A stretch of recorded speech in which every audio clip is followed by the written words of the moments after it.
আগন্তুক নিৰ্বাচনত মানে আমি এটা কথা খাটা হওঁ যে চিপাঝাৰ সমষ্টিটোত যি ধৰণে মাননীয় মুখ্যমন্ত্ৰী মহোদয়ৰ মাৰ্গদৰ্শন মতে মোৰ সতীৰ্থসকলে কাম কাজ আগবঢ়াই নিছে, একো চিন্তা কৰিবলগীয়া নাই, একো চিন্তা কৰিবলগীয়া নাই। অগপক গতাই দিয়াৰ চৰ্চা অগপক গতাই দিয়া নহয়, বিচাৰিছে।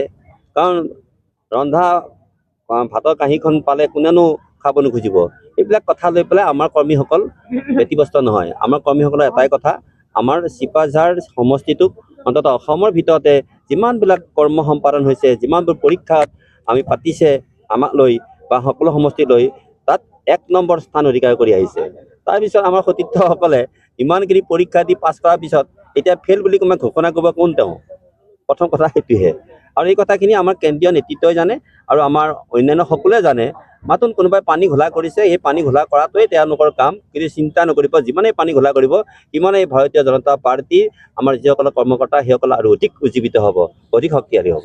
মুখ্যমন্ত্ৰীয়েতো অন্য স্থানত প্ৰাৰ্থী ঘোষণা কৰিছে, কিন্তু দৰঙৰ প্ৰাৰ্থী ঘোষণা কৰা নাই বা কৰিব নোৱাৰো বুলি কৈছে। দৰঙৰ প্ৰাৰ্থী ঘোষণা কৰা নকৰা বিষয়টো এটা মিততাৰ প্ৰশ্নত লৈ পেলাই অকণমান মানে যিটো নেকি টানা আজৰা চলিছে, সেইটো ক্ষেত্ৰত আমাৰ নিশ্চিত হৈ থাকক, চিপাঝাৰ সমষ্টি নিশ্চিত হৈ থাকক। এইটো বিজেপিৰ শক্তি হ'ব আৰু বিজেপিৰ সমষ্টি হ'ব। কাৰণ ইয়াত বিজেপিৰ বাহিৰে কোনো অন্য প্ৰাৰ্থী জিকিব নোৱাৰে বুলি মই দৃঢ়তাৰে ক'ব খোজোঁ।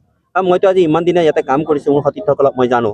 গতিকে ইয়াতে এনেই মানে কোনোবা বেলেগ দল বুলি মানে যদি ইয়াতে আহে ৰন্ধা ভাতৰ কাঁহীখন খাবৰ কাৰণে যদি আহে, মই ভাবোঁ নোৱাৰিব। কিন্তু আঞ্চলিক দলৰ কৰ্মীসকল যথেষ্ট উৎসাহিত হৈছে। কিয় উৎসাহিত নহ'ব?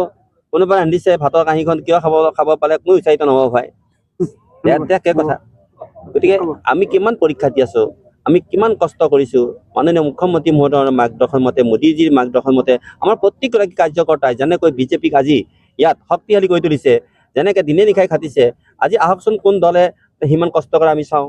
কিন্তু ৰাইজৰ মাজত যাব লাগিব নহয়, ৰাইজৰ মাজত তেওঁলোকৰ কি থাকিব লাগিব? প্ৰভুত্ব থাকিব লাগিব, ৰাইজৰ বিশ্বাস থাকিব লাগিব। সেই বিশ্বাস নাই, কাৰণ মই এই সমষ্টিৰে মই এজন ব্যক্তি, সেইকাৰণে মই জানো গোটেইখিনি কথা।